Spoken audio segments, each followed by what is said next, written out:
সালাতে দোয়া কবুল হয়। সালাতে দোয়া কবুলের তিন জায়গা। একটা হচ্ছে তাকবীরে তাহরিমার পরে আমরা সানা পড়ি না, আমরা তো একটা পড়ি। আল্লাহর হাবিব সুন্নাহ এবং নফল নামাজে আরো পড়তেন সানা, ওই দোয়া কবুল হয়। দুই নম্বর জায়গা সালাতে সেজদায় পড়ে দোয়া করলে কবুল হয়।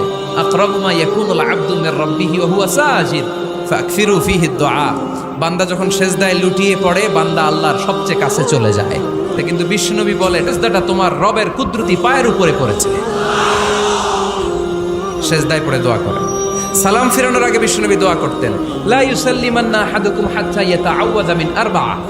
আল্লাহর হাবিব বললেন, চার জিনিস থেকে পানাহ না আছে আমার কোন উম্মত যেন সালাম না ফিরায়। তারা যেন পড়ে, আল্লাহুম্মা ইন্নী আউযু বিকা মিন আযাবিল কবর, আউযু বিকা মিন আযাবি জাহান্নাম, আউযু বিকা মিন ফিতনাতিল মাহইয়া ওয়াল মামাত, আউযু বিকা মিন ফিতনাতিল মাসিহিদ দাজ্জাল। আল্লাহ কবরের আযাব থেকে বাঁচাও, আল্লাহ জাহান্নামের আগুন থেকে বাঁচাও, আল্লাহ